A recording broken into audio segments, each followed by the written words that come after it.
इस road show के माध्यम से मैं सारे इंडस्ट्री जो टेक्सटाइल सेक्टर से जुड़ी हुई है उसको ये अवगत कराने के लिए मैं आज श्रीनगर आया हूँ। As a part of Bharat Tex 2024 हमने काफ़ी सारे रोड शोज़ किए हैं और उसी कड़ी में आज हम श्रीनगर आए हुए हैं। और आज के रोड शो में जैसे मुझे पता चला कि यहाँ पर कारपेट एक्सपोर्ट्स का एक बहुत बड़ा एक तबका है टेक्सटाइल का जो कारपेट से रिलेटेड एक्सपोर्ट्स में संबंध रखता है। तो हमने इस रोड शो के माध्यम से उनको ये अवगत कराया कि भारत टेक्स जो 26 से 29 फरवरी 2024 में दिल्ली में होने जा रहा है, एक बहुत बड़ी इवेंट है जो कि वर्ल्ड में संसार की सबसे बड़ी, दुनिया की सबसे बड़ी एक इवेंट हिंदुस्तान में होने वाली है। तो इस रोड शो के माध्यम से यहाँ के एक्सपोर्टर्स को, यहाँ के टेक्सटाइल एक्सपोर्टर्स को हम लोग ये रिक्वेस्ट करने आए हैं कि वो आए, इसमें पार्टिसिपेट करें, क्योंकि इसके माध्यम से वो दुनिया के कोने कोने में उनके प्रोडक्ट्स को वो पहुँचा पाएंगे। क्योंकि हमारा ये मानना है कि 40 देशों से बायर्स और इस इवेंट में पार्टिसिपेट करेंगे और इस तरह से इनको बहुत अच्छे बायर्स मिलने की चांसेस हैं। इसलिए हमने इसको रिक्वेस्ट किया कि आप आएँ और पार्टिसिपेट करें। Thank you sir. पहले कभी नहीं हुआ है इतनी मैग्नीट्यूड और इतनी वॉल्यूम का, तो ये एक बहुत बड़ी अपॉर्चुनिटी है हमारे एक्सपोर्टर्स के लिए। छोटे एक्सपोर्टर्स जो कि बाहर ट्रैवल नहीं कर सकते, जिनको बाहर बायर्स को ढूंढने नहीं जा सकते, उनके लिए ये एक बहुत अच्छा प्लेटफॉर्म है कि सब जो है छोटे छोटे एक्सपोर्टर्स कम से कम यहाँ आए, ताकि उनको उनका जो प्रोडक्ट का एक्सपोजर है वो बाहर देशों के बायर्स को भी मिले और उनको इस बिजनेस से तरक्की भी मिले।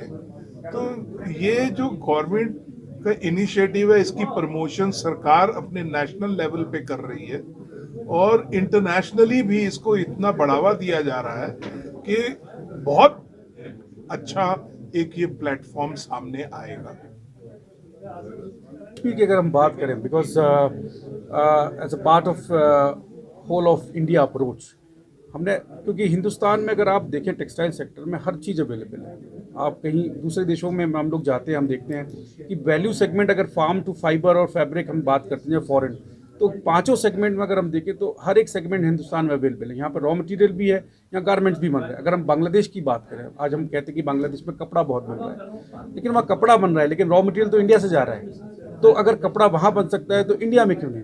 तो हमारा एक कोशिश है इस भारत टेक्स के माध्यम से कि सारी इंडस्ट्री को एक प्लेटफॉर्म पर लाएं, तो हम सब मिलके एक दूसरे की प्रॉब्लम्स को सुने, उसका सॉल्व भी गवर्नमेंट करेगी, प्लस उनको हमें इंटरनेशनल मार्केट भी दिलाना है। तो ये भारत टेक्स इसलिए कोशिश, अगर हम जम्मू कश्मीर की बात करें, क्योंकि now Jammu Kashmir is going to be a valley of growth.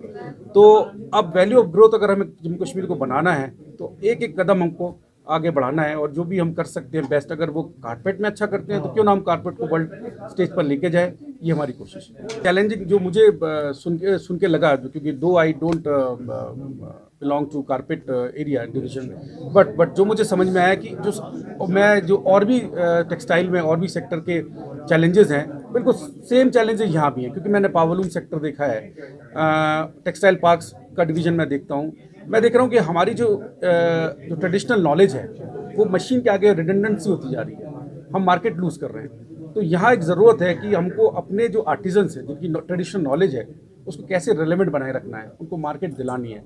इसके लिए ज़रूरी है कि हमें ट्रेनिंग इंटरवेंशन भी लगेंगे, साथ साथ हमें मार्केटिंग की भी स्ट्रेटजी बनानी पड़ेगी, ताकि जो हाथ से बने हुए कारपेट है एक अपने आप इंटरनेशनल वैल्यू उसकी हमें साबित करनी पड़ेगी, क्योंकि बड़ी मुश्किल से बनते हैं, मशीन के आगे कुछ नहीं है, लेकिन हमको साबित करने के लिए एक अच्छी मार्केटिंग स्ट्रेटजी बनानी पड़ेगी। एज अ मिनिस्ट्री अगर हम कहें तो हमारे पास तो ऐसे कोई इंसिडेंस नहीं है, रादर हमारे पास ऐसे प्रपोजल जरूर आ रहे हैं जो कि आपके जम्मू कथुआ वगैरह में इन्वेस्टमेंट करना चाह रहे हैं। It's good for Kashmir, people are now asking कि हमें वहाँ लैंड दिला दीजिए, we want to invest, we want to create employment for the people there.